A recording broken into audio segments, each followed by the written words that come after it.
Hey guys, it's Chris Truitt from the Reluctant Somm. We're really excited about season 3. Thanks for joining us. Thanks for listening. Just wanted to give another little note that if you like what we're doing and you want to show us some support, reviews, likes, shares, word of mouth, all of these things really help us. We'll also be creating a newsletter this year that focuses on some of our favorite restaurants, favorite wine lists, favorite places to eat, as well as just some really cool people in the industry, as well as some other insights into what's going on in our field of profession. I also wanted to let you know that on that is where we'll be updating everybody on all of our pop-ups and any collaboration events or anything that we're doing. So if you want to keep track of us, that's the best way. Also, if you're not already following us on Instagram, you can follow us at Reluctant Somm on Instagram and keep up with us. Give us likes. Cheers. Cheers, Paul. Welcome to the Cheers, podcast. buddy. Thank you, Chris. I'm happy to have you here. Excited. Long time in the making. You're a busy man. You have a lot of commitments. You're always doing a lot of things. So I appreciate you carving out a little bit of time to be here. Yes, thank you for having me. So you kind of know the deal, right? Paul Carayas, currently at Saison Wine Bar. Previously, Chez TJ. But other than that, I'm not really sure kind of your restaurant lineage, your hospitality lineage. So why don't you tell us your story? Sure. I've been in the hospitality restaurant industry for 27 years now. I began at the age of 15, working at a Coco's, if any of you guys know what that is. And those of you that don't, essentially, it was a fancy Denny's in a retirement community area in Arizona, which we had just moved to a few years prior. Originally, I'm from New York, but then we had moved to Arizona, and again, in an area that was close to this retirement community. And when I had first turned 15, I actually got a job at a gas station as a full-service attendant. And then as I got a little bit more into my 15-year age, the restaurant right down the street from there, the Coco's, was essentially hiring. Actually, we sat down for dinner because we didn't have a lot of money. So we would sit down and I knew another girl who worked there from my school. And then I got introduced to the manager, and like my parents even facilitated, like, hey, you want to hire this kid? He's a good kid, yada, yada, yada. I was in a lot of extracurricular activities, all advanced sort of honor roll stuff and honor classes. I had already gotten my Eagle Scout. I was one of the youngest Eagle Scouts on record. I got it right before I turned 13, so I was still 12 years old. So I had a lot of things that I'm a little bit of an overachiever. I kind of a workaholic, I've learned now as I've gotten older into my age. But regardless of which, I was able to get that job. And then once I turned 16, I became a server. And because at the time, this was still in the 90s, that I was able to serve alcohol at 16. Worked in the smoking section of the bar, which they don't have anymore, really. And that was kind of the beginning of the journey. That really solidified a lot more prioritization of just how to work in a restaurant, how to fan carry plates, how to carry 3. Even at the time, I was able to get 4 pint glasses in one hand for sodas, you know what I mean? With taking 8 table plus 10 table section, whatever. And that really did push the boundaries for me in that sense, And then as things went on, college, yada yada, and wasn't in it as much. Eventually got back into restaurants, and eventually I moved back to New York, and ended up getting a restaurant job in my early 20s, and I just wasn't into it. And I missed hospitality, and I missed the interactions with people. I miss just taking care of people. I really do think that I try to give people a really awesome time. So eventually I moved back to I kind of skipped over some things, but I moved back to California. I should also preface that I did live in Santa Barbara for a number of years. At that time, Sideways was just coming out. I was just barely 21. So Boon of Pinot Noir. Pretty much, man. So we would drive up to San Ynez and just kind of go to all the different wineries. We did the whole thing, and even hit the hitching post and all the rest of the stuff, and whatnot. And yeah, that was kind of, I guess, the beginning of the wine journey. At that time too, I didn't have a lot of money, so it was not uncommon for me to be drinking, Yellowtail or Vendaji or all the other things that you can afford when you're in college. But yeah, it was once I moved back to California after moving to New York from Santa Barbara, I still was in restaurants, still was involved with wine, but I enjoyed it, but it wasn't like a focus You yet weren't committed, at that point, and it kind of bums me out that I wasn't, because I could have been so much further advanced had I just had some guidance, had I had anybody who just cared enough, just took the extra effort. A lot of the restaurants that I'd worked at that time, whether it was a few family owned that were a little bit more intimate, it was still just the big names of everything. There wasn't those little gems. Nobody exposed me to like, dude, taste this awesome Burgundy or taste this thing or whatever. It was just like, again, in the 90s was a different game. It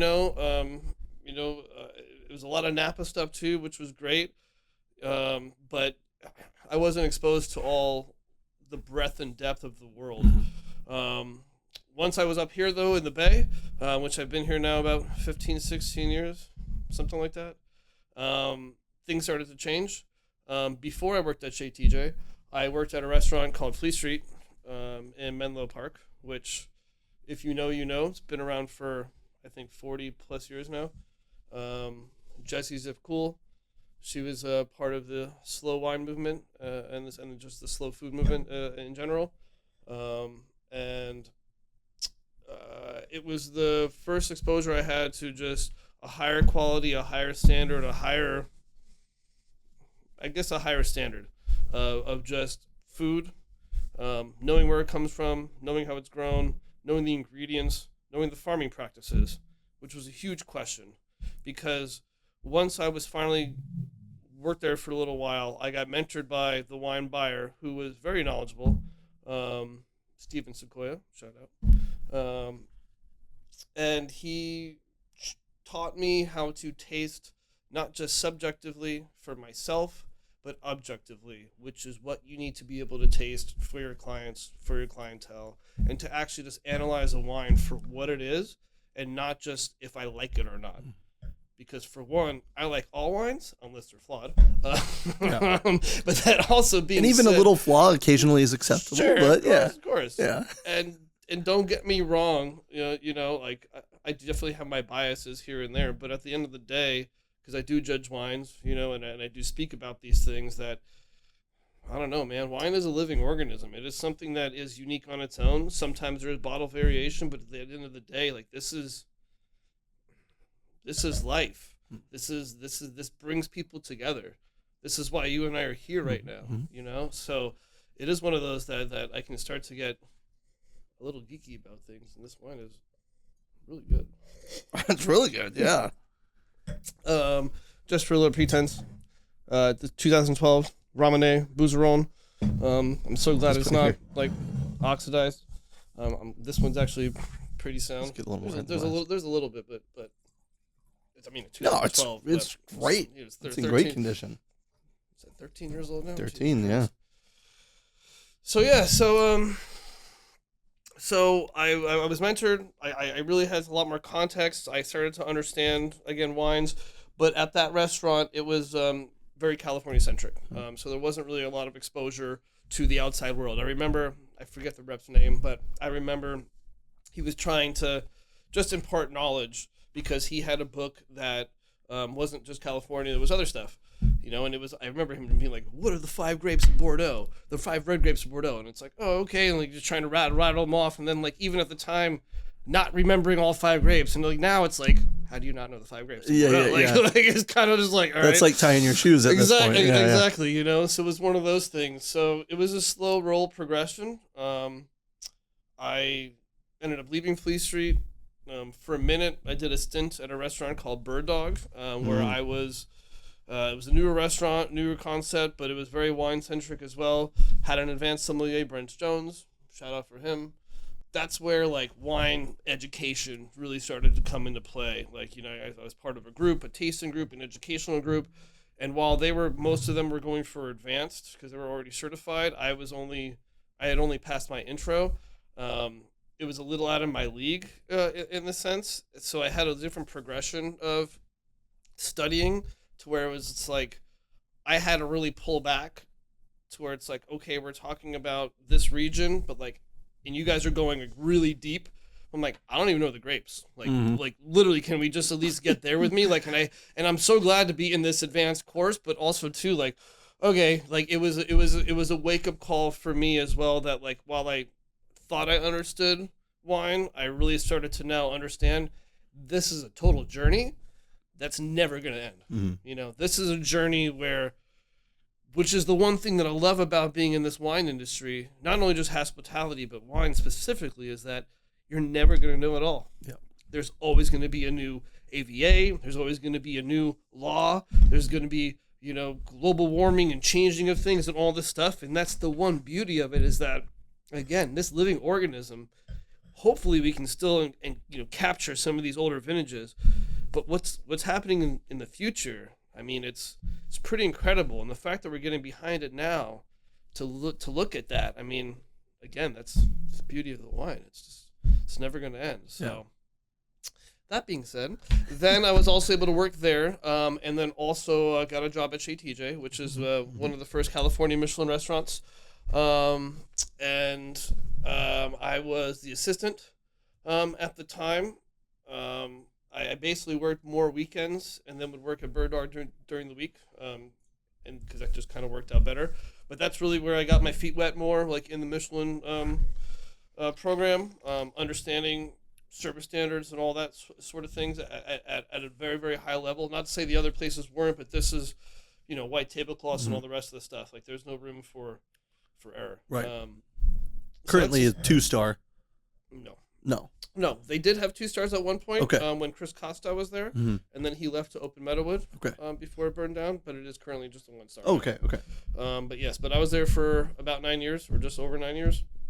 During the pandemic, I took over as general manager, but I had also been the wine director and beverage director, and started a whole bar program with them as well. But basically, I was the assistant for a little over a year, and I got back from my honeymoon, and was told the day that I got back from my honeymoon that the previous wine director had already put in their notice, and they were done. And I was like, oh. They're like, so with all the negotiations, whatever, it's like, do you want to take over? And sure.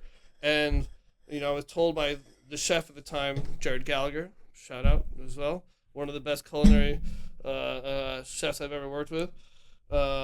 He was like, you were here, or we were here with the wine program, and then you took over and we went here. We had a couple of levels of wine pairings, a nightly and a grand, essentially, like a mid, regular tier and a higher tier. But then I had instituted a Coravin vintage pairing, if you will. Sometimes vintages going back to the 60s, if not the 50s. Awesome. At about a $595 price level. Even instituted higher level of wines for the Coravin pours. And I remember some of the servers or the captains, people who were seasoned too were just like, dude, no, man, like what are you doing right now? Even though the vintage pairing, I literally took a year and a half to get enough stock, to get enough breadth and depth for these things, knowing that if I'm going to launch a program, I need to have the consistency, and I need to be able to have that, move forward. So I really brought in a whole bunch of wines, and I literally took about a year and a half for me to get all that before I was ready and comfortable to launch it. But once I launched it, I mean, it was off. But it was just funny how, again, I had these people where there was a bunch of pushback. And one of these things that I always say for those of you in the industry is that luxury is all about options. If you want to be luxurious and give your guests luxury, just give them the options. There's nothing to sell. Sometimes you can do broken cases and all the rest of the stuff. But at the end of the day, if they don't have the option, they can't be as luxurious. And again, each market's different. That is always a context thing.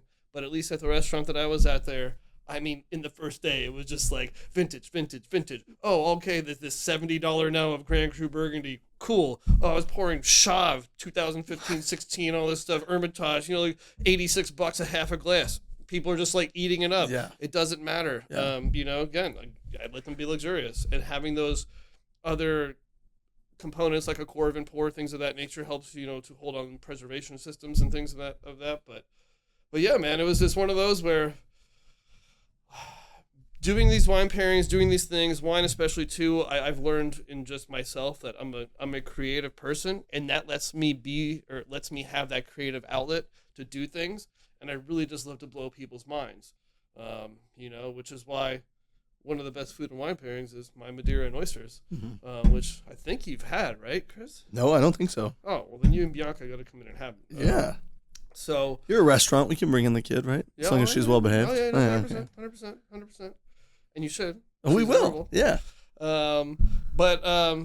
Shameless promotion is, besides me being a certified Somm and all the rest of the things, is that I am the Madeira Wine Educator for all of North America. I am the only certified one. And I have been since the pandemic, because I got that certification in Portugal on the island right before the pandemic. So that was like February 2020, and then we shut down in March. So I'm assuming because of that, I'm probably still the only one, but I was definitely one that pursued haven't heard of any others. Because I love fortified wines, and I definitely love Madeira. But one of the best pairings is a Certified with oysters. Yeah. And that's one of the signature things that we do at Saison Wine Bar right now. Is a 5-year Certified. Coastal Gordon or Blandies is usually who I use the most. You don't want to overpower the oysters, but it's a beautiful pairing of saline and richness and texture, and because it's dry Madeira, it doesn't overpower with any sort of molasses or maple syrup. It's a little bit more tame, more of the orchard sort of fruit characteristics, but it'll blow your guys' minds. Take a sip of Madeira, shoot the oyster, pour that Madeira back in that shell, and then reshoot it, and you're welcome. Madeira out of an oyster shell reminds me of like a bone luge when they heat up brandy and they pour it through like a marrow bone. Yeah, I would like that. Right now. I want to do that with the oysters and the bone marrow. So I did a lot of cool stuff at Chez TJ for a very, very long time. I had a lot of exposure to a lot of great people. I would also say that I put myself out there with everything that I do. I try to attend as many events as I can. I try to be very involved in the community of wine, not only locally but globally. And at the end of the day, if that's your passion, that's what you should be going for. And I feel that's what's even brought us somewhat together now. Once I left Chez TJ, I was able to meet Mark Reich, who is the co-founder of Saison, 2-star Michelin restaurant, also has Angler, 1-star Michelin restaurant, and now we have a couple wine bars, which I was the original GM for, the membership manager, maitre d', and then also the wine director. And now, luckily, we have other specialists in place, so I've been able just to focus on wine, and we do a lot of really, really great, cool events. A lot of winemaker visits, meets and greets, tastings, all this and that. If you think we can make it happen. Again, one of the things I always say is the only limitations are ourselves. So let's take those limitations off and let's fucking go, man. Yeah. Let's fucking go. So if any of you are in San Francisco, come by and check out Saison Wine Bar. Come see me, Paul the Wine Guy. I will definitely take care of y'all for sure, and blow your minds with some awesome wine, stuff that you can't honestly find anywhere. Maybe the East Coast has it. Yeah. But honestly, I get some pretty awesome allocations that nobody else has. Yeah. And we have some really, really cool events that happen all the time. So. And tons of library things as well. Tons of library things. We've got Burgundies going back to the 1940s right now. Yeah. Yeah. Literally. Oof. And at very reasonable prices. This is all about affordable luxury. And at the end of the day, this is one thing I used to say during the pandemic, is that, we couldn't travel, you couldn't do a whole bunch of things. I definitely consumed a good amount of wine. Oh, yeah. But it was like, you might not be able to take a trip, but what you can do is take a trip in your glass. And I sometimes will visit 4 or 5 countries in a day, because why not? You know, it doesn't mean you have to finish everything, but you know, it's just fermented grape juice, man. You know, it's So it is. it brings people together. It's about what it offers. Yeah, that's how I feel too. So many things to cover. I mean, I tried to do as much preparation as I could, but it's hard to squeeze everything that you do into one episode, right? One of the things that you mentioned was the Madeira educator, the Madeira ambassador for the U.S. How did you go about becoming that? Was there somebody that recruited you? Did you reach out to them? I mean, how does a relationship like that start where you can get a position get a ambassadorship like that? Sure. So, it was, again, pre-pandemic. I want to say probably 2018 or 19. I forget the year, but it was right before the pandemic. And basically in San Francisco, and again, each market is different, but in San Francisco, also like I would say probably New York, we are hubs when it comes to wine and food. Also our relation to Napa and Sonoma really, really helps with all those sorts of things.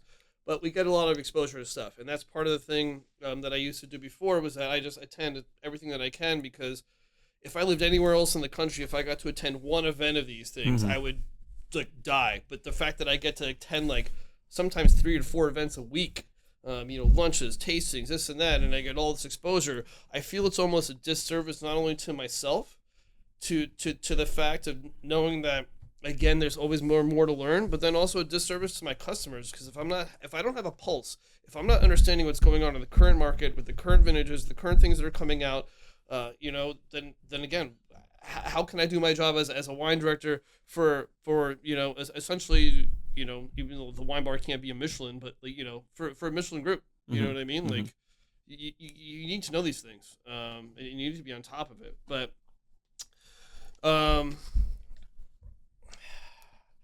I was able to have one distributor that did like a whole, I think it was like 10 or 15 sort of Madeiras, and I was able to taste through the range.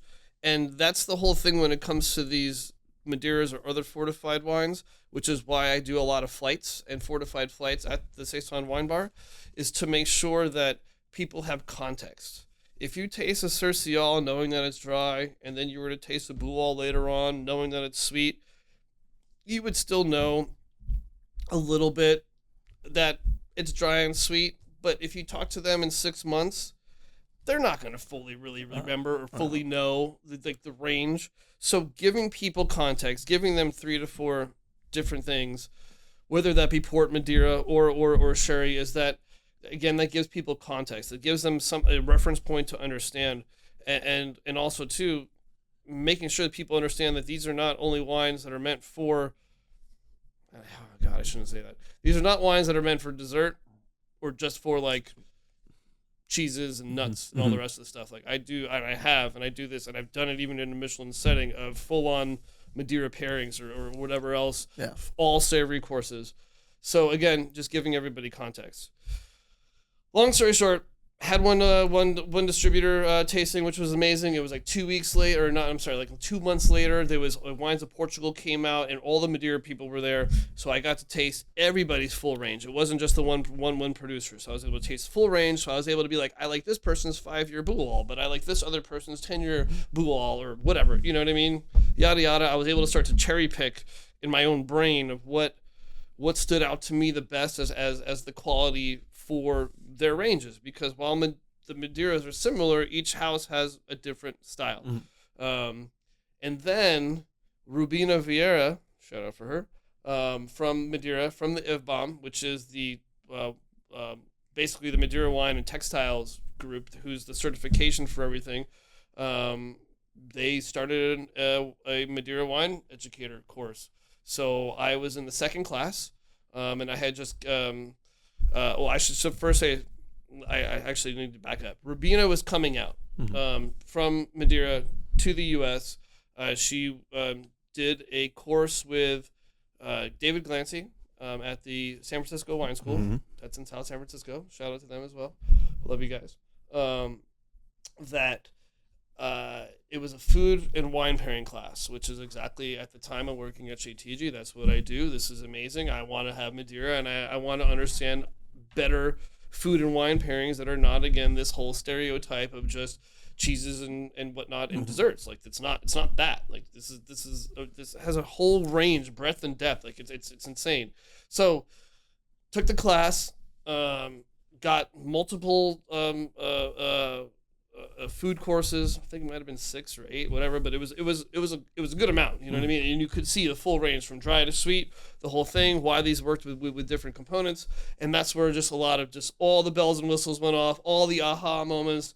You know, it was just one of those where I finally was like, okay, like I had a little bit of context from the previous tastings, and then now I'm sitting down and actually having the food and wine together.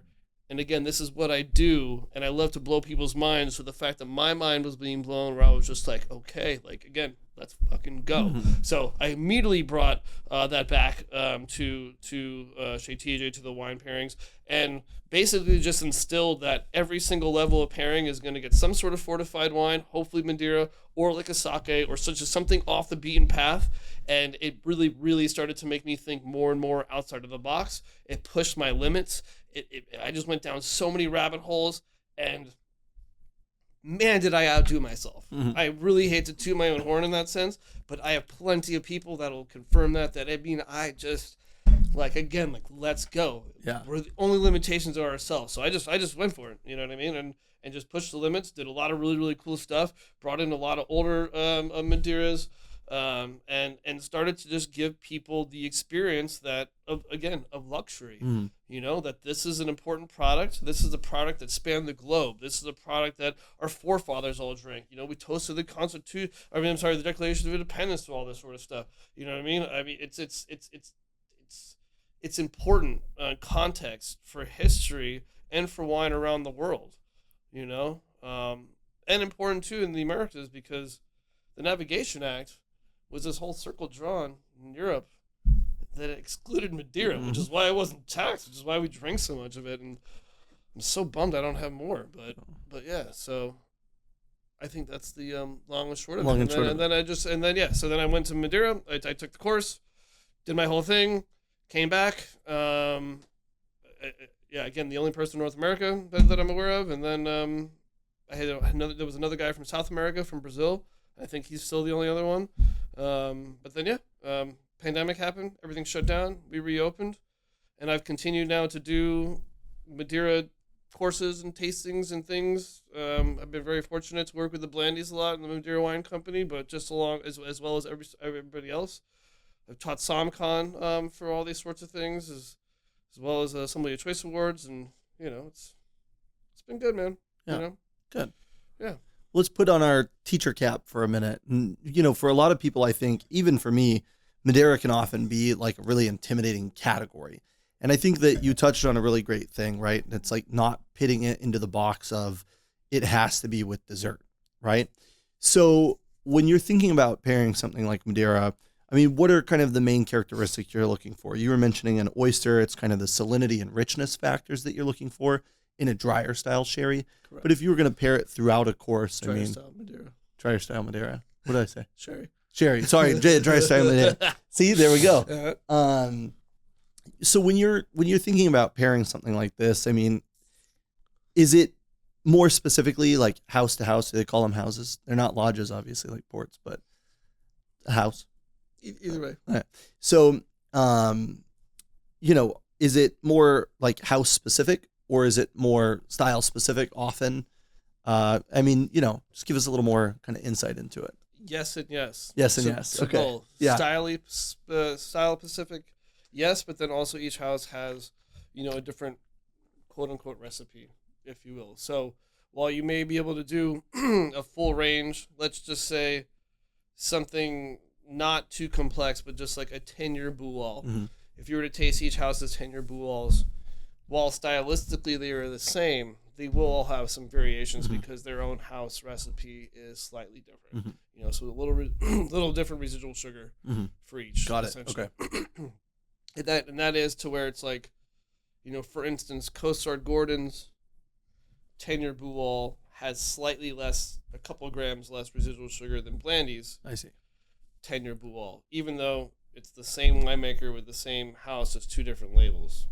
Yeah. So that's also the same thing, and that is, that's kind of where it goes across the island. But that's the other thing too, is that with Madeira, I mean, it's all family. It's all just people just got some vines that they've had forever. You know what I mean? So no real.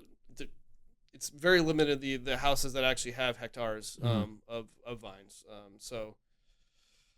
And Madeira is getting the consumption, or I shouldn't say the consumption, the cultivation of grapes is decreasing because there's been more subsidies for like bananas and sugarcane. They can get multiple harvests out of that in a year versus just grapes. So there is that's changing also. That's interesting. So like it's a more of a yield equation for pay than it is for anything. It's a small island. Yeah, There's only so much land. Yeah, and it's an agricultural product at the end of the day, right? It's like. I mean, that's the concerning thing for me about agave that I always focus on is like, it takes 7 years for a Blue Weber, for a Espadín to get to the point of ripeness, and then you kill it and it's dead forever, and then you have to wait 7 years for another one to come. Obviously, you can stagger it, but yeah, I never thought about the fact that they're racing against other agricultural products there because so many people wine is the leading thing, Talking about agave right now, since you just brought that up. Yeah. I was hanging out with Drew yesterday. Oh, yeah. We did your podcast not too long ago. Yeah, Drew Tobin. Tell me how you guys were having mezcal before they started. Well, Where's my mezcal, bro? I'll get you mezcal. Where's my mezcal, it's in the office. I'll get it. Don't tempt me. It's a Saturday. We got some time, Exactly. It's a Saturday. Yeah, okay. Well, we'll have some mezcal after this. Yes, yeah. I mean, I feel like it was hard at the beginning. There was a lot of like dry start. And so it was like, we'd start in the first 15 minutes, at least for me personally, I would always feel like a little like odd and a little off. And then the mezcal kind of like softens things up, or maybe opens things up a little bit more. That's what I was hoping for. But okay. Yeah. Hey, man, I'm just coffee, we got wine. We'll have some mezcal after. We've got white, we've got red. The only thing we're missing is beer. Yeah. And then we would touch all the bases. Let's go crazy. Yeah. Okay. Another thing that you kind of touched on that I really liked, it was luxury is all about options. And I think this is something that, to me, in my perspective, I noticed a lot moving to San Francisco and eventually running my own wine program at Ozumo on Embarcadero.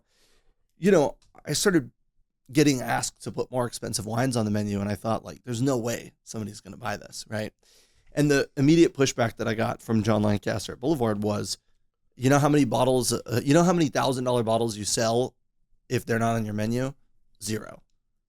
Right? You don't swing, you don't hit. And that was kind of the whole mentality behind it, to the point where I was putting, on the menu 06 DRC Echezeaux, right? And I was like, this is never going to sell. $3,300 a bottle. I'm not going to be able to sell this. And we sold 2 bottles in 3 months, and that was all I got of it, and I was just like, fuck, like, it's crazy. So I think that, you touched on that really well. And it's something that I think we do often, maybe when we're building a program, and this ties into your objectivity, not subjectivity, or subjectivity, not objectivity, comment earlier as well. I think a lot of times we kind of can build programs and focus it on like, well, I could never afford that wine, so that wine would never sell, versus, like you said, giving people options, or saying, some people can't afford a $200 bottle. I need some $100 bottles. I need some $80 bottles, and kind of rounding out the program like that. It's crazy to think that you were doing like a vintage pairing like that at Chez TJ. It is insane. What's some of your favorite wines and pairings that you had, while you're there? Jeez, that's a good question, man. I've got to think, because I got 9 years worth of stuff. And definitely, I'll say this first.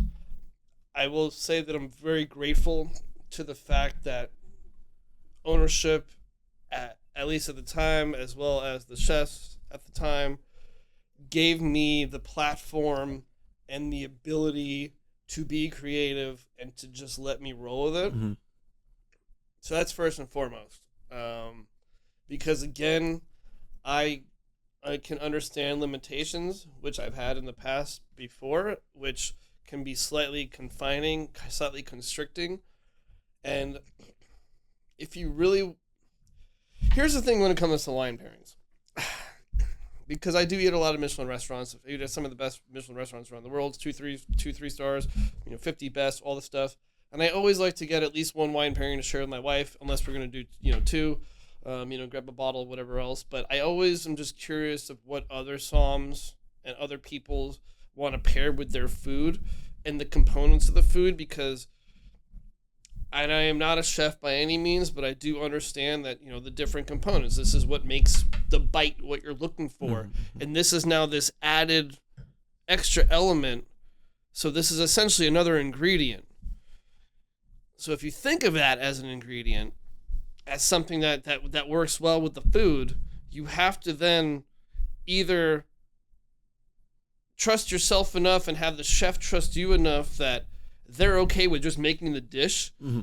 and letting you pair it along with what they think their masterpiece is, or having them taste the wine first and having them then work off the wine and make a dish off of that, which also works very well.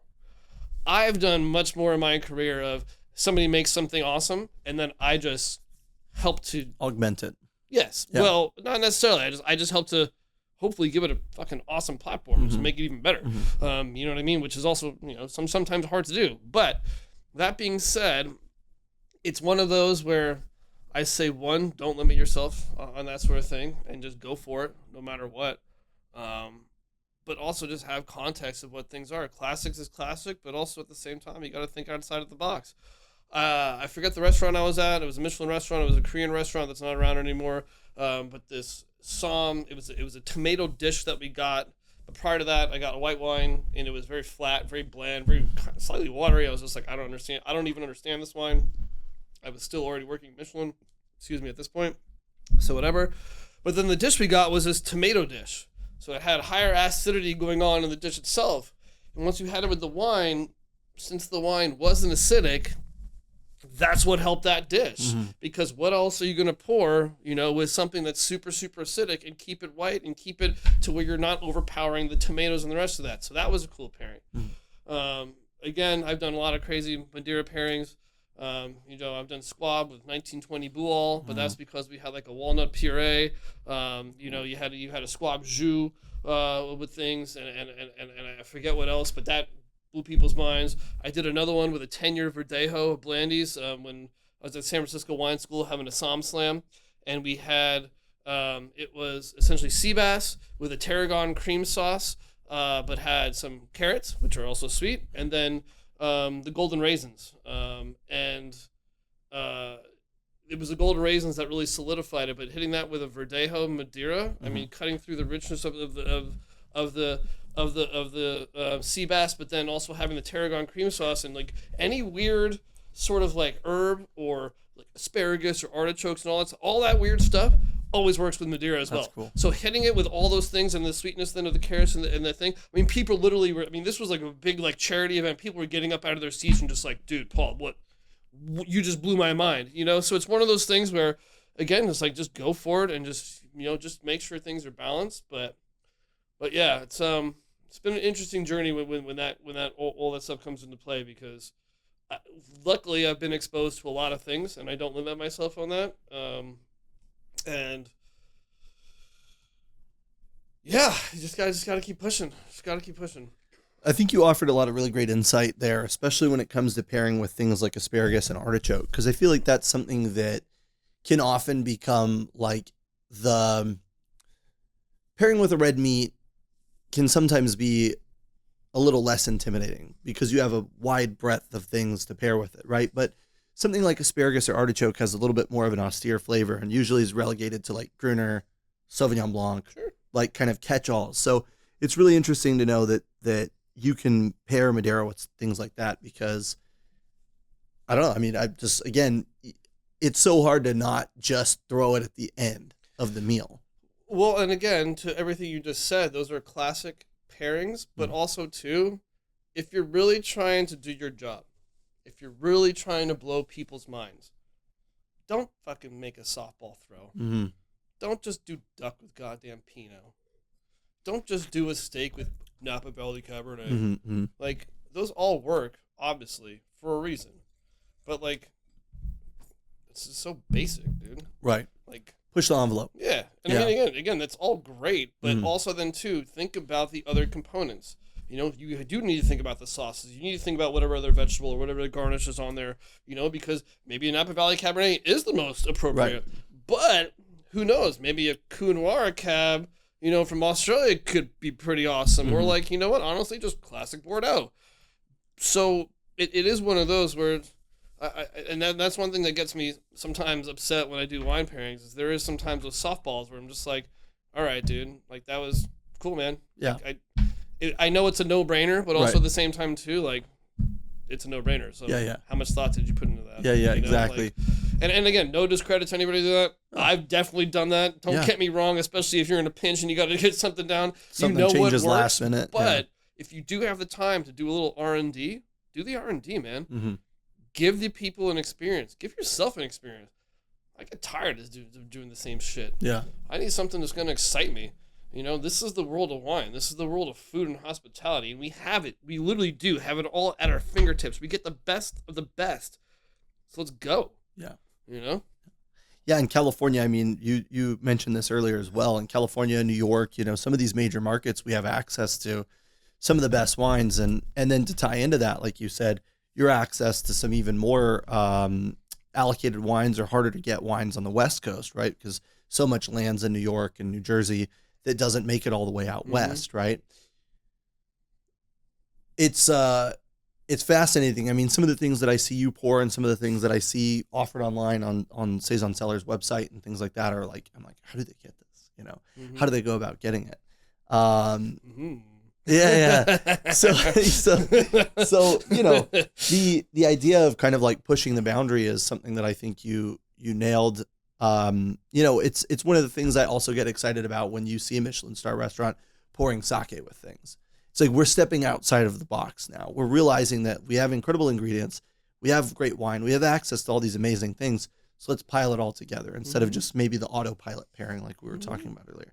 Which again, if you have to do it, Sure. you know, and if you're honestly weeded, that's fine. But I think you're right. Creating like a memorable experience for people and really kind of wowing them. I mean, that's what people are paying for when they're in that setting and they're paying $300 for the tasting menu and $500 for the pairing. You know, even if they're not though, Chris. right? Like you come to the Saison Wine Bar, again, affordable luxury. Yeah. I got glasses of wine that are $10, $11. Yeah. We've got glasses of wines that are $30. Yeah. I got Coravin pours that, I mean, shoot, we're pouring, Georges Vogue, Moussini Grand Cru right now, $98 for an ounce. Yeah. And yes, that's incredibly expensive, 100% for a current release wine. But we have that availability, so there is a whole range, and it is one of those where people shouldn't pigeonhole themselves. If you do your due diligence, you can find wines at any range that are good quality, you know, and you can still do everything you need to do. You know, and again, it's luxury is about the options, man. Yeah. So you can have people be affordable luxury because it's still there. You know, I what I hate is when I go to a wine bar or a restaurant and the wines that seem to be the most accessible there or the ones that seem to be even in their higher tier is everything I get at a grocery store. Right. And that's no disrespect to anybody else either, but if I can get the same thing at a grocery store, I can just get it at the grocery store. Yeah. Again, I'm coming to the establishment to have something different. Have somebody care. You know, like just care a little bit. Care a little bit. And I understand partnerships. I understand reps and the whole other things. Yeah. And if they're knowledgeable like yourself, that's a different story. But there's sometimes an agenda with distribution companies, especially if they quote unquote consult for the restaurants, for the Do establishments. menu printing and things like that, which are illegal. It's just don't you want to try some cool stuff? And if it's not in your market, the more demand you guys have for that. But get your clientele just to learn something more than just what they already know and what they. Again, and again, with wine, it's all about the fear of the unknown. You know, it's just with anything, it's always the fear of the unknown. I don't know this region. I don't know what that grape variety means. A Sancerre, what's that? Is that Sauvignon Blanc? What does that mean? You know what I mean? Yeah. Like, is that New Zealand? No, it's definitely not New Zealand. You know what I mean? Like that sort of thing. But once you demystify and give people context, again, all of a sudden, it's not so scary anymore. Again, it's just fermented grape juice, man. That's it. That's all we do. One of the things that you were talking about, which was the, affordable luxury, and we're talking about, Saison Wine Bar. I think to me, it ties into a lot of these events that you're doing. Let's say with Nsiki Biala, right? You were doing a tasting with her recently. One of my favorite winemakers, amazing, maybe in the world, but from South Africa. And kind of piggybacking like the Hella Shannon thing she was here for, and also just market work in general. She does yearly, which I applaud. I mean, I know it's a lot to travel across the world and do like multiple days of market work, and I don't know how they do it. But within this concept of affordable luxury, I'm curious if, you feel like the Saison Wine Bar format allows you to do more of these events. Because if you were at a 1-star or 2-star, and the minimum cost of entry is $300, and the wine pairings are $150, $200, it relegates many of those wineries and many of those winemakers out of the picture. So in a way, kind of this format that's a little more, it's not even that, I don't even want to say that it's relaxed as if it's like not upscale. It's obviously upscale, but it's more about approachability than it is about lux. I don't know how I asked that question or if that's even a question, but I think I know exactly where you're going with this. Okay. It's so funny you said this because, like, again, all these things just went up. Two things to say. One is that anybody who's running a program, and I've said this to people, and those of you who, I'm sure there's plenty of you who have realized this, again, depending on your market and the rest of the stuff and how you structure your programs. But especially if you're somebody who runs the program, you're the buyer, you're the wine director, or you have any influence in the wine program. Whatever you're studying at the moment, whatever you're actually excited about, because the excitement can change, it changes. We were learning about so many things. Whatever's going on there, push to get some of those damn wines in. Mm-hmm. Push to have them either BTG or push to have them by the Coravin, even if it's just like, I get 3 bottles of this. Oh, like again, I was pouring Jean-Louis Chab, Hermitage. I've done it all because I get verticals of everything, but it is one of those where it's just like, cool. So I want to taste this. My Somms want to taste this. Yeah. You don't ever get to really taste this. Yep. I can easily pour out an ounce for everybody, and go ahead and like, now you have context of what's going on. You're tasting awesome stuff. Mm-hmm. Put it on your pairings. Put it on a way just to sell it to people. Have a bottle and just be like, yo, this is the thing that's off menu today. Let's go ahead and pour it for you guys. But then you get to taste it. Mm. And that's the whole thing. It's like a lot of us in this industry, we don't get to like drink all the awesome stuff, but I've tasted all of the awesome stuff. Right. Literally everything that you can think of imaginable, I've probably tasted. And if I haven't, I'm going to at some point. Yeah. Why? Because I'm going to bring it in and I'm going to pour it by the Coravin and then I get a little taste. Yeah. So I can at least taste it. So again, I have context and I have understanding. That's just one thing that you should totally be doing that, because then you're super excited about it. Mm-hmm. As you can see, I'm getting excited right now. Mm-hmm. And then your guests get super excited. And then you know what? Excitement's infectious. Then they buy it. It's crazy. Yeah. It really is. Passion. And then you can probably bring more of that awesome stuff into your market, mm-hmm. which then just helps everything that I just said mm-hmm. progress further and further and further. Mm-hmm. So that also being said, though, is that with that whole, sorry, what's the question was kind of like, do you feel like it's easier to do these events with these winemakers, whereas in another setting it would be a little more restrictive? So this is another conversation I've had with some guests and some members that we've had as well, because we do have the Saison Cellar, which is the private member club. But it's that, again, not only context, but just having the accessibility of these sorts of things, that at the Michelin restaurant, no matter where you are, unless it's a huge restaurant, you're doing maybe 50 covers a night. So you're only able to touch 50 people, or essentially, 25 couples, or depending on how it is. Not all of them are going to do pairings, so they don't all get to hear the story. Mm-hmm. They don't get to all have that experience. Mm-hmm. At the wine bar, though, on the other hand, is that I get to do that with every single person that mm-hmm. comes in. I get to give everyone that context, everyone that story. I get to have a larger BTG list. I get to have a larger Coravin list. I get to give people, again, what I really do view myself is a storyteller with educational background and context, so that way you actually have a foundation, not just like, oh, this producer just makes this over here. It's like, no, this is why. This is what's happened in history. This is how we came to this point. This is why this is what it is. Because it's facts. And this is what happened, you know? And all of a sudden it's like, oh. And again, now that context happens again. Which in turn, now we've become educational advisors. Now people trust us more. Now people are willing to buy more. So I do get to touch so many more people with the stories, with the things. Even if I'm pouring half glasses, this and that, you know, doing flights, doing the rest of the stuff, you know, people, again, again, I get excited about it because I just love wine. And again, I love to see the lights go up, you know, because it's like you came here, maybe you just wanted to mess around and fuck around on your computer or watch a show, because we get that too, or you want to just do some work. That's fine. Do all that sort of stuff. But now I'm also going to hit you with awesome wines at an awesome price point that you're not going to get anywhere else in the city, or most likely not, or at least not in the same manner. But then I can hit you with so many other things to where, again, I just bridge that gap between consumer and producer, give people context, a sense of place, you know, like an understanding.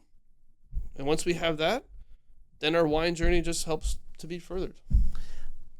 I feel like creating a unique and memorable experience is a really great way to retain customers, right? And it's something that I've thought about in the hospitality industry for a long time, is when you expose somebody to something new, anytime they think about that thing from that time on, they'll think, the first time I had that was here, right? And so I think it's really cool that you're kind of also touching on that and, you know, exposing people to new things and telling them the stories and having them learn things, because when they learn things, you know, it just benefits all of us in the long run. It benefits the industry in the long run, right? I've always said, you know, we need to get back to it. But Bianca and I were doing these like free community tastings. We would just get like dead sample bottles and stuff, get wines donated from people, and just do like a free tasting somewhere. Set up a table. Hey, how's it going? Good. You know anything about wine? Here's our wines. Just pour a couple splashes. Some people would come in and say, I don't know how to spin a glass. You know, I don't know how to mix my wine, you know? You go like, oh, okay, no problem. And then other people will come in and ask these really high level questions. Like, we never know. A lot of us remember our aha moments and our aha wines, but we never know what that's going to be for somebody else. Every moment that we're interacting with somebody that's, you know, whether they're at a higher level of knowledge or a lower level of knowledge from us, we don't know how that interaction is going to go. So the whole idea of like making it fun, making it approachable, and making it interesting, I think is like a really great way to kind of play it and foster more creativity and creativeness in our industry. Yeah, no, 100%, man. You know, for one, just be kind. Yeah. You know, just be kind. Yeah. Rule one. There's a lot of people, they just don't know. Yeah. And again, it's the fear of the unknown. If you're going anything outside of like America or the new world, if you will, which I guess we're not even supposed to use that term anymore, but... What do you mean we're not supposed to use that term? Who said that? Yeah, I heard it. We're not supposed to use old world or new world No anymore. Shit. Yeah, wow. All right, that's a whole... I'm behind. That's a whole other topic. But regardless of which, it's like, you know, new world, quote unquote. So something from America, Australia, New Zealand, South America, South Africa, even though South Africa was, you know, planted before Bordeaux. Yep. Bordeaux was a swamp at the time. Go check your history. Right. But you know, all that sort of stuff. Like, we have grape varieties listed, versus old world like France, Italy, all the rest. You know, Spain, Portugal, yada yada. It's usually the regions, and that's where the confusion always comes in. That's, I think, again, where the fear comes in, is that people are actually more comfortable with Bordeaux because it's like they know it's probably Cab. Yeah. And actually, for those of you listening who aren't as well informed, Merlot is the most planted red grape in all of Bordeaux, not Cabernet. Yeah. Okay. Yep. And even like Sideways says, fuck Merlot. Nah, dude. Fuck Sideways. Actually, this is a whole side point. I'm going to go on such a tangent right now. But because of Sideways, at first, Merlot was getting overplanted, and we had a bunch of shitty Merlot. But then Sideways came out and said, fuck Merlot. So Merlot production actually slowed down. And what happened? They increased production of Pinot. And what happened? A bunch of shitty Pinot came out. Yep. And you guys all drank it. Yep. And I'm not going to name names. Sure. Not gonna name names. Starts with an M, ends with an Iomi. No. I didn't name it. No. That's you. No. You said this. No, you know what? I'm just saying, but you were saying you drank Yellowtail earlier. I mean, I drank Barefoot. That's how I started. We all start 100%. somewhere. You got to start somewhere, and also too, you got to drink within your price range. That's right. But all of that being said, though, is that it definitely changed things and people's perceptions of wines and what was quality and what was not. I feel like that with the rosé craze, with the orange wine craze, with the natural wine craze. You know, I feel like when that gate opens, a lot comes through. Is there plenty of good stuff? Yeah. Is there plenty of bullshit? Definitely. Right. And then I feel like over time, you know, the mass-produced rosés kind of fell out of production or kind of fell out of favor. And then you have this, you know, the same thing with the natural wines. Like, you know, for a while it was just like, give me anything that's foggy. Give me anything that has a weird color. You know, love mouse. You know, love bread. Just give me as much of it as you can, right? And now I feel like people are kind of getting to the point where I was having this conversation the other day in an account, and we talking about, I never say it right, Iruai, I-R-U-A-I. It's a domestic winery that's relatively minimal intervention. We're talking about their production and vintage variation and some bottle variation and things like that. And this other guy was like, oh yeah, I work at another winery. We're struggling with that too. Turns out making natural wine is a lot harder than it sounds, you know, and it really put it into perspective for me that, you know, these people are not trying to, like, not all of them are just trying to make a natural wine to say, I made a natural wine, buy it.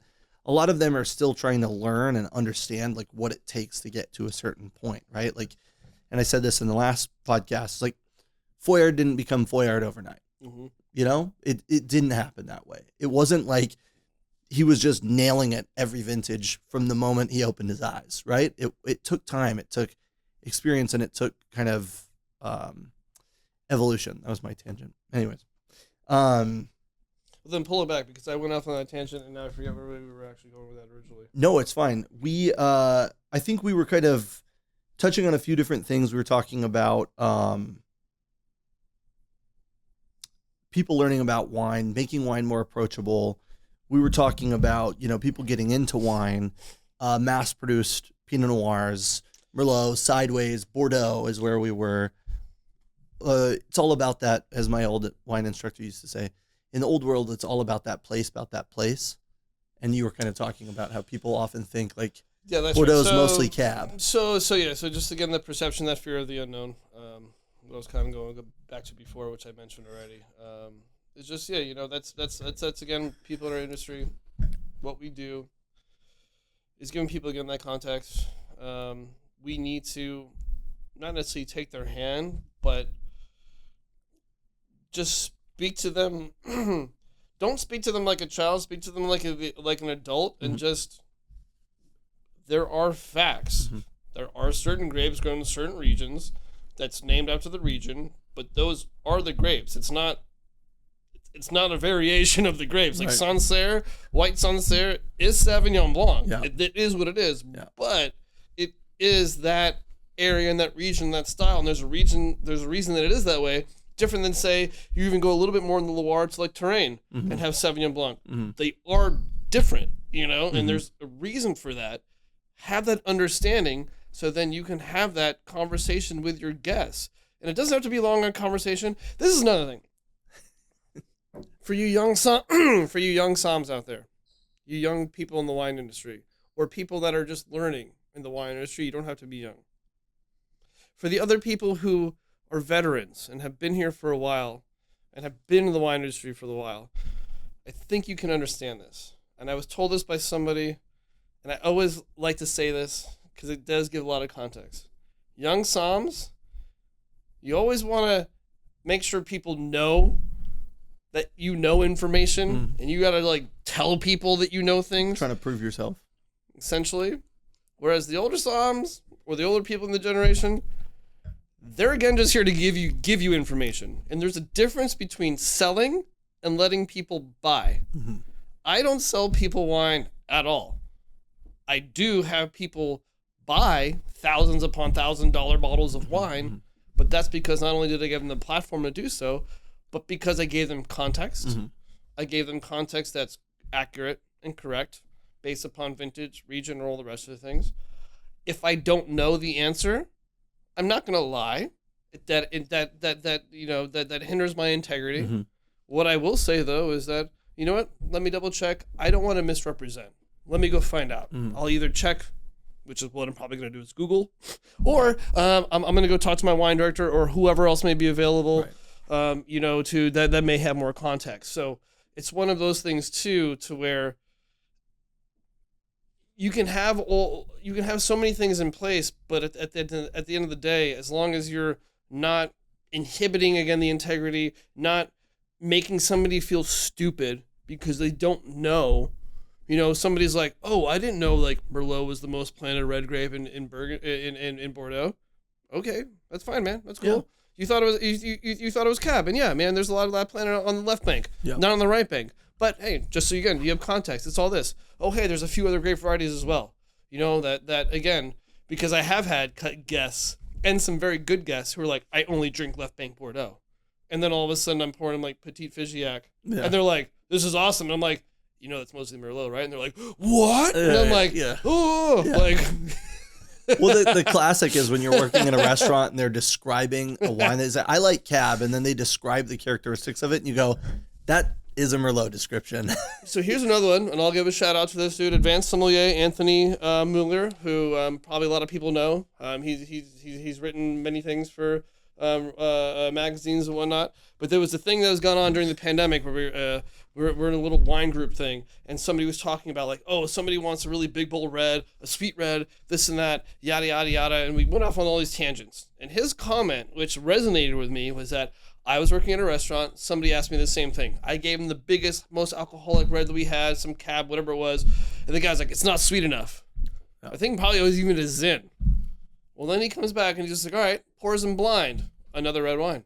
Here you go. God, this is amazing. He's like, yeah, that's a ruby port. Yeah. And he's like, oh yeah, a little sweet enough. And he's like, yeah, you wanted something this. I'm listening to you. I'm not trying to again push my agenda because, oh my God, I don't have another sweeter red. It's like you probably do if you just thought again outside the box, a ruby port. And all of a sudden you serve the guy the ruby port. And while, all of us can have our discrepancies about whatever, that's what the guy really wanted. And then he was happy and satisfied. And now you just did your job as a hospitality.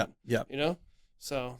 Yeah, I mean, I think it happened all the time. I was at Riondo's in Galveston, and I was putting together a wine program. And at the time, this is in 2012 in Texas, people would come in, it'd be an Italian restaurant. They go like, I want a sweet red by the glass. So I was pouring Rosa Regale.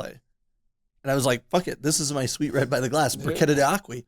It has a little sparkle to it, but it doesn't matter. It's technically a red wine. It's sparkling, and people were super happy with it. And I was like, whatever, great, or you carry a little half bottle of something. I mean, even at Boulevard, like, do we ever use the Moscato d'Asti for something? No, but John always had a half bottle of Sirocco Moscato d'Asti, and people would come in and go, I want a glass of Moscato. And he'd go, yep, no problem. It was like a 4-ounce glass portion on the dessert menu or whatever. Somebody wants a Moscato, pour him a fucking Moscato. Dude, if you have it. Dude, it's so funny you say that because at Chez TJ, there was one pastry chef we had that made this, like, I can't remember fully, but it was basically like a floral gelée, like a violet floral gelée, like basically like a jello sort of thing, if you will, but like very floral aromatic. And I hit that with a Moscato at the end, and it was like such a synonymous pairing. People were just like, wait, what? And I'm like, there you go. Every wine has its place, and its place is in your glass. What's funny is I've done a dry sake with another one that we did where it was like raspberries for a gelée. And no gelée. It was like raspberries and like a meringue, like flakes. So it was a very it was a fruit forward dish, but I didn't want to hit it with anything else. But I hit it with this dry sake, and people all again were like, "What?" Awesome. Even I have people from Japan. They were like, "Wait, what?" And then they tasted it, and they're like, "Oh," and I'm like, yeah, that's awesome. I mean, thinking outside the box. Think outside the box. 100%. Yeah, I think that's great. And again, like the guy not being boxed in to say like, I don't have anything sweeter than this Zin, like fuck off. He was like, well, I'll just pour you some dessert wine. Here you go. Well, the guy was happy. Pour you some fortified wine. Again, let's stop saying this for dessert because ports You're definitely right. can be served. Okay. With you can You can drink a ruby port with a steak, man. Yep. You know what I mean? Totally can. Drink a sherry with a steak. You know, if you really wanted to. You just have to know the right steak cuts, all the things, or the other meat proportions, or the other things. And again, so don't think these dessert wines, higher residual sugar that are usually late harvest. Fortified wines that were different, and fortified wines should be treated as such that they're versatile for every aspect of things. Right. You can't tell me that somebody in Spain is sitting there, waking up in the middle of the night, going down because they have an awesome leg of jamon, just sitting in their kitchen. They're going to cut off a little slice. You're going to drink that with a little bit of Fino. I mean, you're going to eat that with some Fino sherry. Yeah. I mean, you're just going to. Yeah. Because that's what they do. Right. And I want that right now. Yeah. That sounds great. No, I love that. Yeah, stop thinking of it as a dessert wine. So you saying that you would more classify late harvest wine as a dessert wine Correct. than fortified wines? Correct. Okay. I would say fortified wines are aperitifs, digestifs, and anything in between. And Yeah. especially Madeira, Right. I will say is just like champagne as being the most versatile wines in the world to pair with any course in the world. I've done it. I will continue to do it. Anybody wants to challenge me, let's go. I love it. I mean it. Like, this is the hill you're willing to fucking die go, on. dude. Yeah. I will go 100% hardcore. That's so funny. How are we doing out of time? Good? Okay. So I wanted to give a quick shout out to a wine that was one of the first wines that we actually bonded over. And it was Gantenbein, or as they call it, the Swiss DRC. I know that you were a big fan of Gantenbein Chez TJ. How did you get into a wine like that? I mean, I got an allocation for it one year, and I went to the portfolio manager, and I just said, like, I don't know what this is, and none of my accounts want it. Nobody's ever tried it because it was right after the pandemic, and all the experienced people had, moved on. That's why I got so many cases of it. How did you get into a wine like that? Did you see it in a catalog? Did somebody taste you on it? Like, No, so again, I wasn't exposed to that until I was at Chez TJ, and the previous wine director had bought it. So James Lamar, he's the one who picked that up. So that was there. Then we had a captain come in, Scott Klein, shout out to you as well, who was super excited about the Gantenbein being like, not only do we have it, but it's a really good price. And we had a couple of vintages. And yeah, it was just one of those like, dude, you have this? Mm-hmm. So again, just me being me, I want everything that's just exclusive, out of reach, weird and cool, but everything's sound. And it was just one of those that, Chambers carrying it. I just inquired and was like, sometimes you just got to ask for the allocation, man. Yeah. You know what I mean? Yeah, Sometimes you just do. Yeah. And I asked for the allocation, and I was able to get more of the Pinot. And then, again, not being... Shout out to Sam Pompey. Yes. Samuel Pompey, my boy. Love. I saw you guys had the other tasting that just happened up in wherever it was, and I saw him. I forget what tasting. No, not me anymore. You weren't there, but yeah, that's right. No, I'm not. Anyways. I don't get invited to those things. When you don't work there, all of a sudden you don't that's get right. invited. Yeah, I don't get invited either. I found out that they were making more wine than just the Pinot. Mm-hmm. I had also tasted other Swiss wine that was good, but not at the same quality. I had also heard that Gantenbein is not a producer that even people in Switzerland can really access. So the fact that I was able, and I still do, I hope this doesn't mess anything up, get multiple allocations of things, that they make Pinot, Chardonnay, and Riesling, which is super elusive, but that the quality of these things are just superb and just out of control. I've also been fortunate to find this at other restaurants, going back over a decade, tasting things from like the 2012 to 10s, all that and stuff, and they're just amazing. Mm-hmm. Again, it's just that inquisitiveness, that me just wanting to know more, wanting me to have more, me wanting to have the awesome stuff, and not just to have it, again, selfishly a little bit, because I want to taste it, because I want to know, but now I can sell it, you know what I mean? And that justifies the purchase.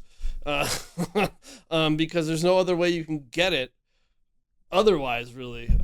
So it was just one of those that, yeah, and then people that love Burgundy started to taste it and just blew their minds. I mean, I even blew Mark's mind with it. Where he was just he was like, what is this? Like, seriously? Yeah. But also too, I start to see on some influencers pages, I won't mention that stuff, but all the people that are posting all the really dope stuff all the time. All of a sudden they finally saw Gantabine because Gantabine is a very specific label. And I was like, oh, unicorn wines. Yeah, that I've been collecting for 10 years. You know what I mean? And only because they had it on there. It was more excitement, more hype. And then again, I just did some research and then found out I was like, oh, it's allocated. Right. Oh, and other people don't want it? Just sell it. Throw it. And if you can't seem to be able to sell a bottle right off the bat, sell it by Coravin. Yeah. Even price it by 1 ounce if you want. Yeah. You know what I mean? And that will just at least move it. It'll give people a taste, and you can pour them more. I mean, there's so many things to do with wine programs that, again, just let's again think outside the box. There's so many avenues to hit all this stuff. Yeah. I mean, Chez TJ being a place that you're from. Yeah. Unfortunately, I have never been, but from what you're telling me is pouring Madeira, is pouring library pairings, is pouring Swiss wines. I mean, you did a really good job of not thinking outside the box. I think oftentimes, and maybe more than anything, this is a post-pandemic problem with the consolidation of roles. People will taste the wine and be like, I really like it, but I have no idea how I'd sell that. I really like it, but I don't need a South African wine on my menu. I don't need a Swiss wine on my menu. And it's really easy to just kind of relegate that entire country, throw the entire country away. That's so sad. Well, I think it's when you're working 5 shifts, 6 shifts on the floor, and you have to cover every table, you go well, I only have so many passion projects, you know what I mean? Sure. And not to excuse it, but yeah, exactly. And not to excuse it, but I think this is a great conversation to remind people to not limit yourself, to push the boundaries. If you really are interested in something or you really want to taste something, do it. Or even, again, wine's gotten a little more expensive than it used to be. Yeah. But when you're bringing these wines in, I mean, even if you're Coravining it off to people just so customers can taste it and you're kind of hand selling it with a taste or something, I think again, using a $60 bottle as a sample is really not that big of a deal. If you can sample your staff on it, get them inspired about it, and really kind of create that motivation behind it, you've now broken down that other barrier that was there. Yep, no, 100%. And definitely staff education is important. Yeah. Because not everybody is as excited as maybe you are or anything else, but you got to get them excited about it. Excited in the sense of this is what's either new or hip or cool, or this is just what our focus is right now, but there's a reason, again, if you're just throwing something to throw something on, I understand that, but also too, that makes it just what it said. I understand that. Right.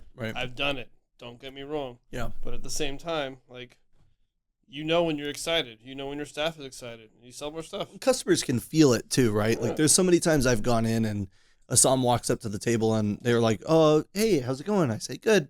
They say, where's your mind at? I mean, it happened the other day to me. We were at Elefante in Santa Monica, and I said, well, I'm kind of thinking this wine, this wine, this wine, and they were all $90 and $100 bottles of wine. It was lunch, and so I was looking for something fun and white, and this Somm goes, "I got something for you," and he comes back and he pours it, and it's a $60 bottle of esoteric Friulian white. I'm like, awesome. So he took me from a $100 bottle that I almost bought to a $60 bottle. And he was passionate about it. And I was like, that's for him, it's worth it because he's selling it. But even if it would have been twice as expensive, if he was as passionate about that wine as he was the one that he poured me, I'd probably think about it, And also too, that just to that point is just, again, I'm not here to sell anybody on anything. Yeah. If somebody feels like they've been sold, right, actually been okay, you sold me on this or you have this thing, they kind of have a little distaste in their mouth. Right. Yep. If they feel you're offering value, that's a different story, regardless if it's higher or lower. But also, too, the repeat business is where you're going to get stuff. Yeah. If you need to think I'm going to sell this person a $60 bottle or $120 bottle, and you sell them a $120 bottle, and they feel sold, they're not going to come back. Yeah. Sell them that $60 bottle. Now all of a sudden you become a trusted advisor, again, as I mentioned before, and now they'll buy more more shit. Yeah. It just works out that way. Also, now you're just cultivating a relationship. I mean, shoot, man, even if you just keep it all professional, we can become professional friends, whatever. There's a place that I used to work, and somebody that I used to work with that'll remain nameless, that was kind of their MO. It was like walk up to the table, get some info, not ask about a budget, just say like, well, do you trust me? Well, yeah. We'd bring out a wine. The people would be like, oh my God, this is incredible. It's wonderful wine. And then they'd get their check and they'd go like, fuck, it was a $300 bottle of wine. Like I wasn't ready for that, And I think like, yeah, you sold the $300 bottle of wine, but those people will never come back. And even if they do, they don't trust you now. Right. They're going to either get cocktails or BTG. Their trust in the establishment, their trust in that individual is like faltered, If it's like that, as you say, that's a second or third date. Right. You know what I Yeah, mean? yeah. That's a second or third date. Or it's a corporate expense account. That's the other thing. Or it's corporate expense account. Exactly. All right. Yeah. Okay. I know you have a little bit of time sensitivity today. So, yeah. What do you think about this? I've done this before. It's not always about it being a blind. It's more about, do you like the wine? If you want to try to blind it, you can blind it. It could be anything in the world from anywhere in the world.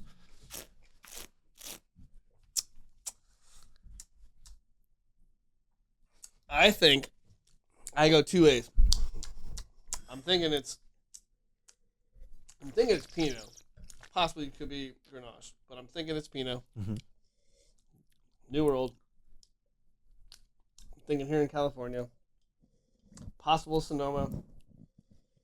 I don't think Carneros. So I'm thinking more Sonoma.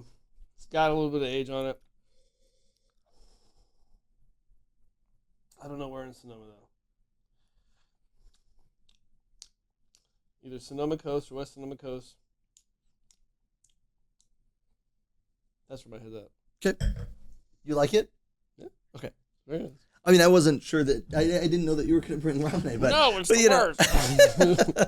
But yeah, this is one of the first samples that I put in my cellar from Chambers and Chambers. But this is yes. Lafayette San Giacomo Roberts Road Vineyard 2018 Pinot Noir from Sonoma Coast. You nailed it. 18, nice. Okay, 18, yeah. A little bit. It speaks the place really well. The wines are awesome, and it's a 2 acre vineyard. So I think it's awesome. It's a fun wine. I only have a few bottles of this stuff. Awesome. No, but, it's very nice wine. But it's great to see where it's at. I'm like, oh, it's still doing well, Would this still be? I'm not sure exactly where Roberts Road Vineyard is. Would this still be classified now as Sonoma Coast, or would it be West Sonoma Coast? I think it's West Sonoma Coast technically now. Yeah, because that classification happened in 21. Something like that. Yeah. Yeah. It's recent. So funny. So, what's your advice for people out there? I mean, you've done a lot of things, right? Like, you're a champion of South African, Portuguese wines, Spanish wines, New Zealand wines, an ambassador for Madeira, Somm Choice Award, which we didn't really have enough time to touch on. What's your advice for listeners, or a statement that you'd like to make for people to hear now and hear forever? No, not forever, but. Well, again, just be kind to everyone, just in general. More people are willing to trust and appreciate just kindness. But also, too, just take the blinders off. There's no reason to, I understand people's biases, but again, especially if you're in the industry and you are looking to be a buyer or be a decision maker, you need to be able to buy for your market and for your clientele. And even if you have multiple restaurants in multiple markets, that is all changing. You should visit those markets, you should be available to those markets, and you should understand them. And sometimes that takes months, if not longer, to fully understand what's working and what's not. I think education and context for guests especially is important, not to be shoved down their throat, but to just, this is a wine from Sonoma, and it's Sonoma Coast, And you know what? Actually, this new AVA came in, and now it's West Sonoma Coast. The reason why is because West Sonoma Coast is closer to the coast, and the original Sonoma Coast AVA was drawn in this way that just encompassed this one producer, which I'm not going to mention, but there was a reason for that, and just leave it at that. Yeah. Less is more. There was this acronym, and I hope I'm not going to date myself, and I hope no one gets offended, but it was called KISS. KISS. When I was young, it was called Keep It Simple, Stupid. I've heard other people now try to downplay it to say, keep it simple, silly. Whatever. At the end of the day, just keep it simple. Again, this is just fermented grape juice. Yep. Just talk about the wines, man. Yep. It's not like we're all here just to have a good time and bring people together. And the more bottles that get opened, the more fun people have, the more they're going to be coming back. Again, let's not be pretentious about it, man. Yeah. It's food and wine. And that's also, at the end of the day, more importantly, it's hospitality. Yeah. If you were to have somebody come in your home, like, again, you'd be kind to them, at least most likely. So just do that, man. And pour them some awesome wine. Yeah. Love it. Cheers, dude. Cheers, brother. Thank you. Appreciate it.